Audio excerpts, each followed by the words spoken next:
Hello friends, எல்லோரும் எப்படி இருக்கீங்க? இன்றைக்கி சாயந்தரத்துலேருந்து vlog ஸ்டார்ட் பண்ணுறேன். இன்றைக்கி இப்போ என்ன சாப்பிட போகிறேன் அப்படின்னா, இது வெள்ளரி பழம் எடுத்து வச்சுருக்கேன். அப்புறம் பப்பாளி பழம் கட் பண்ணது நிறைய அந்த பாக்ஸ் ஃபுல்லாக இருக்குது. அப்புறம் இது மாதுளம்பழம், இதெல்லாம் போட்டு ஃப்ரூட் சாலட் மாதிரி ரெடி பண்ணிவிட்டு அதுதான் என்னோடய ஈவினிங் ஸ்நாக். அப்புறம் பார்த்திங்கன்னா ரித்வா ஹாலில் தான் இருக்கான்.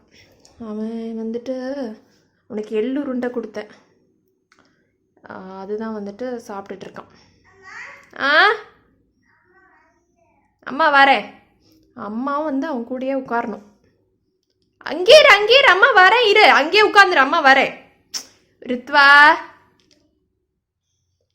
வர்றான் பாரு. உட்காந்து சாப்பிடு, ஹாலுக்கு போய் உட்காந்து சாப்பிடு. உனக்கு நாங்கள் ஷாப்பிங் போனால் ஒரே ஸ்நாக் வாங்கிறது இதுதான். ஷாப்பிங் போகலாம் முடியுமோ, ஒரே ஸ்நாக் வாங்குறது இதுதான், எள்ளு உருண்டையும் கடலை உருண்டையும். வேறு எதுவும் வாங்குறது இல்லை பெருசாக ஸ்நாக்ஸ் எதுவும். வீட்டிலே செய்கிற பிஸ்கட்ஸு அந்த மாதிரி தான் எல்லாமே. இவன் இங்கே கருவேப்பிலை இங்கே அலசி காய வச்சுருக்கேன். இன்னும் காயலை, ஃபுல்லாக விரித்து வச்சோன்னா ரித்வா அதை பார்த்தானாலே அப்படி ஒரு கை ஃபுல்லாக அள்ளி வீடு ஃபுல்லாக போட்டுருவான். அதனால் கொஞ்சம் வந்தோடனே கொஞ்சம் எடுத்துட்டான். அதனால தான் கொஞ்சம் இப்படி மூடி வச்சுருக்கேன். ஒன்றும் இல்லை, உன்னை பற்றி தான் சொல்லிகிட்டு இருக்கேன். ஆணும் கேட்குறான். சரி, நீ போய் ஹாலில் போய் உட்காந்துக்கோ. அம்மா வரேன், அம்மா ஃப்ரூட்ஸ்லாம் அம்மாவுக்கு எடுத்துகிட்டு வரேன். குட் பாய்.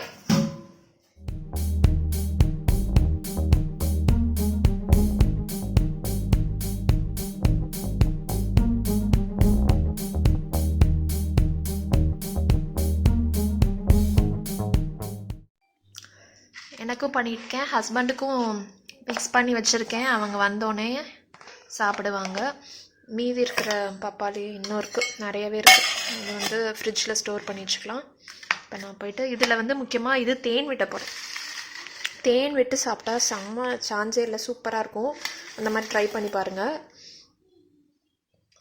தேன் ரொம்ப இல்லை, ஏன்னா நம்ம இந்த வெள்ளரி பழம்லாம் சர்க்கரை தொட்டு தான் நாங்கள் யூஸ்வலாக சர்க்கரை தொட்டு தான் சாப்பிடுவோம். அதே மாதிரி பப்பாளி பழத்துக்கும் நான் ஒரு தடவை தேனோடு சாப்பிட்டேன், செமையாக இருந்துச்சு. ஸோ இது கண்டிப்பாக தேனோடு சாப்பிட்டா சூப்பராக இருக்கும்.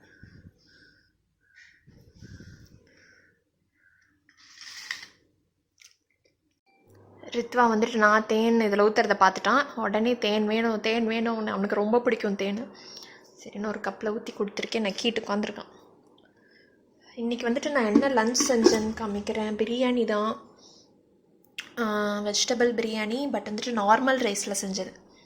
இதுக்கு முன்னாடி நான் ஒரு வீடியோ போட்டிருக்கேன் பாஸ்மதியில் செஞ்சது. பர்ஃபெக்டாக இருந்துச்சு, அன்றைக்கி செம்மையாக இருந்துச்சு. இப்போ அதில் சாப்பிட்டுட்டு இப்போ நார்மல் ரைஸ்லாம் சாதாரணமாக இருக்குது, அதில் சாப்பிட்டது ரொம்ப பிடிச்சிருந்துச்சி, சூப்பராக வந்துருந்துச்சு. அதோட ரெசிபி வேணும்னா அந்த டிஸ்கிரிப்ஷனில் லிங்க் போடுறேன் பாருங்கள். இதுவும் டேஸ்ட் நல்லாயிருக்கு. பட் பாஸ்மதி ரைஸ் அடிச்சுக்க முடியலன்னா நான் சாப்பிட்டுட்டு கண்டினியூ பண்ணுறேன். ஓகே, இப்போ நாங்கள் கோயிலுக்கு கிளம்புறோம். கோயிலுக்கு போகிறோம். டைம் 6:35. நின்று போடு, உட்காராது, நின்று ஏந்திரிச்சு நின்று போடு.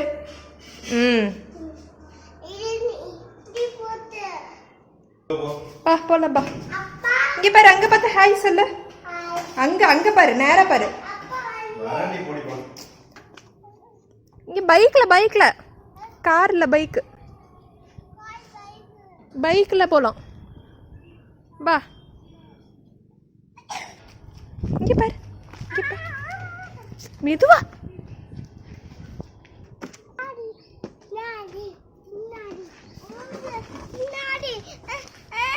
இருடி, இங்கே தானே உட்காரு. அங்கெல்லாம் வேண்டாம், நீ இங்கே உட்காந்து வேடிக்கை ஜேசிபில பார்க்க முடியும். அழகா இருக்குல்ல சாமி.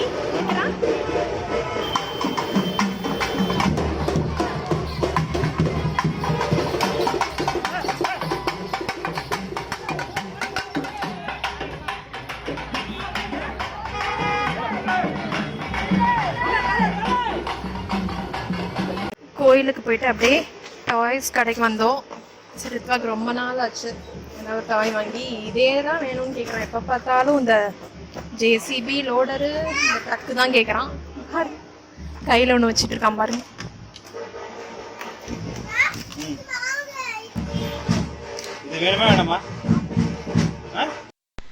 நிறைய ஆப்ஷன்ஸ் இருந்துச்சு. இந்த மாதிரி ரோபோட் டாய்ஸு, ஹெலிகாப்டர் டாய் தான் நான் வாங்கலாம்னு நினச்சேன். பட் அதோட விங்ஸ்லாம் ரொம்ப மெலிசாக இருந்துச்சு, ஈஸியாக உடஞ்சிருவான். சரி அதெல்லாம் இப்போதைக்கு வேண்டான்னு விட்டாச்சு. சரி அட்லாஸ்ட் கடைசியில் ரித்வாக்கு எது பிடிக்குதோ அதானே வாங்கி ஆகணும். சரி அவனுக்கு பிடிக்கிற ஏதோ ஒரு டாயை அவனே செலக்ட் பண்ணிக்கிட்டான். இது ஆக்சுவலாக இல்லை, இதுக்கப்புறம் இன்னொரு டாய் மாறும் பாருங்கள், காமிக்கிறேன் கடைசியில். அவன் நல்லா எக்ஸ்ப்ளோர் பண்ணிகிட்டு இருந்தான் கடையில். பார்ப்போம், இந்த பைக்கில் உட்காரு.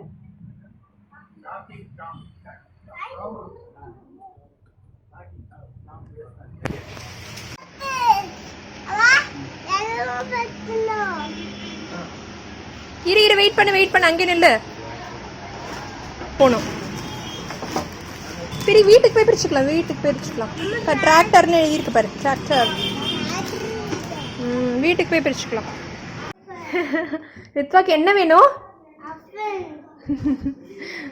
அவனுக்கு வந்து வேணுமா? சரி எடுத்து தரேன், ஓப்பன் பண்ணி தரேன். ஒன்று எடு. அதை எடுத்துகிட்டு போ, அதை எடுத்து பிளேட்டில் வச்சுக்கோ போ. ஆமாம், அது அப்புறம் சாப்பிட்லாம். இதை நீ போய் சாப்பிடு. அது அப்புறம் சாப்பிட்டுக்கலாம், நாளைக்கு சாப்பிட்லாம். நாளைக்கு சாப்பிட்லாம். அது தூங்கி எழுந்திரிச்சு. இப்போ வந்து ஒரு ட்ரையல் முறுக்கு ரெசிபி தான் பண்ணிகிட்ருக்கேன். நல்லா வந்துச்சுன்னா அவங்க கூட ஷேர் பண்ணுறேன். ஏன்னா ஃபஸ்ட் டைம் பண்ணுறதுனால வீடியோ எடுக்கல. இதெல்லாம் எப்போ பண்ண முடியும்னு பார்த்தீங்கன்னா, ரித்வா வந்து பிஸியாக விளாண்டுட்ருக்கிறப்ப தான். மாடி வீட்டு பையனோட விளாண்டுட்ருக்கான். போட்டுட்ருக்கேன் அப்படியே. ஆக்சுவலாக முறுக்கு போடுற பிளானில் தான் இருந்தேன். இப்போ பிளான் எல்லாம் ஃபஸ்ட் எடுத்தோடனே ஒரு சின்ன சொதப்பல். இந்த இது ரிப்பன் பக்கோடா தான் லாஸ்ட்டாக போட்டுட்டு வச்சுருந்தனால அச்சு இதில் இருந்திருக்கு. ஆக்சுவலாக திறக்கவே முடியலது சுத்தமாக. கழுவுறப்பே சொன்னாங்க திறக்க முடியலன்னு. சரி அப்புறம் திறந்துக்கலாம் அப்படின்னு நினச்சிட்டு விட்டுட்டேன். அப்புறம் அப்படியே மறந்து போச்சு. சரி இப்போ முறுக்கு போடலான்னு பார்த்தேன், அந்த இதை சுத்தமாக திறக்க முடியல, செம்ம டைட்டாக ஆகிடுச்சு.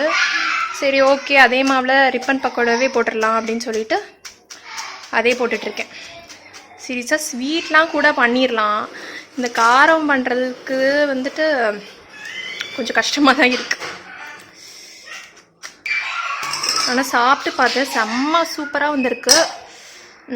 ஓகே, இந்த நெக்ஸ்ட் டைம் வந்துட்டு பார்க்குறேன். பாருங்கள், செம்ம இதாக தான் இருக்குது, மெஸ்ஸியாக. ரித்வா வந்துட்டு ஜாலியாக விளாண்டுட்ருக்கான். செம்மையாக வந்திருக்கு இந்த டைமு. நல்லா இப்படி எதுவுமே பண்ண தேவையில்லை, ஜஸ்ட்டு லேசாக இப்படி பண்ணாலே உடஞ்சிருது. அவ்வளோ சாஃப்டாக இருக்குது. கடிக்கணும்னு ரொம்ப கஷ்டப்பட்டு கடிக்கவே தேவையில்லை. இப்படி பண்ணால் லேசாக இது பண்ணாலே செம்ம உடஞ்சிருது. இந்த தடவை சூப்பராக வந்திருக்கு. நான் அது ட்ரை பண்ணிவிட்டு 2 தடவை ட்ரை பண்ணியிருக்கேன், அவ்வளோ பர்ஃபெக்டாக வரல. இந்த தடவை வந்து ரிப்பன் பக்கோடா ரொம்ப பர்ஃபெக்டாக சூப்பராக வந்திருக்கு. இதோட ரெசிபி வந்துட்டு நெக்ஸ்ட் டைம் தீர்ந்த பிறகு பண்ணுறப்ப நான் உங்கள் கூட ஷேர் பண்ணுறேன். இது ஜஸ்ட் ரொம்ப கம்மியான குவான்டிட்டியில் தான் பண்ணேன். ஏன்னா ட்ரையல் ரெசிபி ரொம்ப அதிகமாக பண்ணுவேன் நான். சும்மா ஒரு சின்ன இது தான். இது வந்து இருக்கட்டும். இந்த மாதிரி வீடியோஸ் உங்களுக்கு பிடிச்சிருக்கான்னு சொல்லுங்கள். இந்த வீடியோ பிடிச்சிருந்துன்னா லைக் பண்ணுங்கள். நீங்கள் இன்னும் சப்ஸ்கிரைப் பண்ணலைன்னா மறக்காமல் சப்ஸ்கிரைப் பண்ணுங்கள். நான் ஆர்த்தி, மறுபடியும் உங்களை வேறு இன்ட்ரெஸ்டிங்கான வீடியோவில் சந்திக்கிற வரைக்கும் பாய்.